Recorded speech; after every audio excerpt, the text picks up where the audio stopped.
The youth of today are the leaders of tomorrow.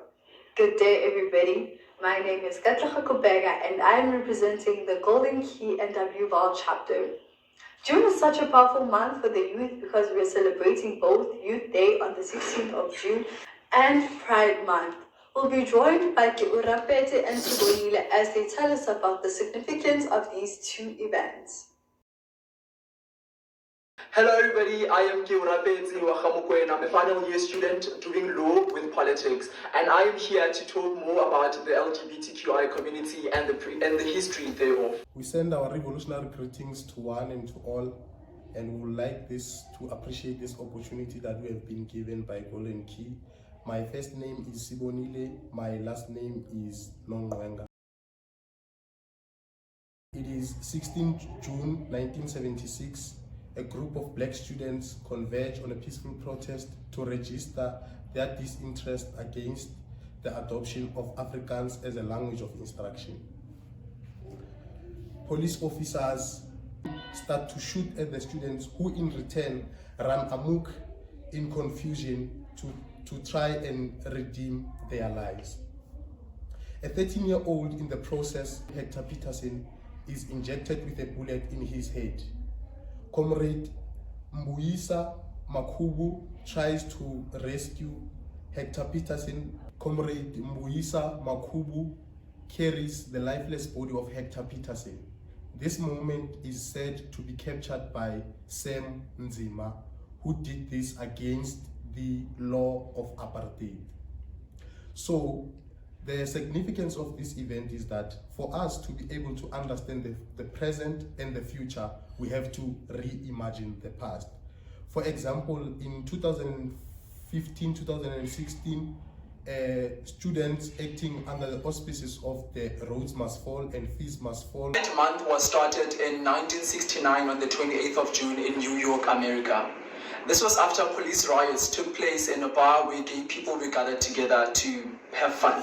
And after that, police came and there was like brutality, and gay people saw the need to gather together and form an organization that's going to advocate for their rights. Then after that, gay movements started and were adopted and spread all over the world. This is to celebrate trailblazers who identify and find themselves represented in the acronym the LGBTQIA+. This is to advocate for inclusivity and dignity for people who identify themselves as lesbian, gay, transgender, and everyone else who identifies themselves with the alphabet community. So one of the challenges that the youth is, faced with is, financial exclusion in institutions of higher learning, which subsequently leads to academic exclusion. And then the major issue that, is mostly faced by the youth is unemployment. So the South African unemployment rate is above 50%. At this moment, many graduates are not working. They went to school, but they are not offered employment. As a gay person myself who lives in modern day South Africa, I have experienced a lot of challenges when coming out and also having to embrace my own sexuality. And I know that a lot of people who are in the alphabet community experience such challenges. That includes homophobia, that includes lack of inclusion in the workplace and in other places like the corporate world and institutions of higher learning. So those are some of the challenges that we find. And also, I know there's people who do not want to be identified as him or her, she, he.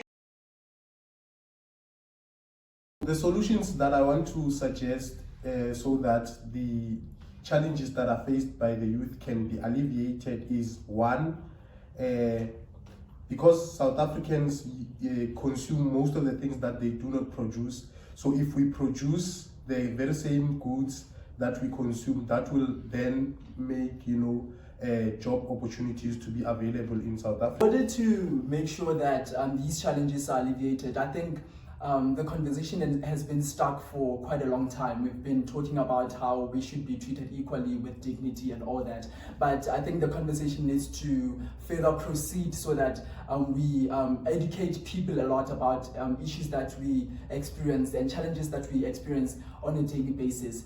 So I think that the conversation needs to further proceed, and people need to also come out and tell people, especially people in the alphabet community, need to come and tell people how they want things to be done. Like I have highlighted that some people want to be addressed as they and not him or her.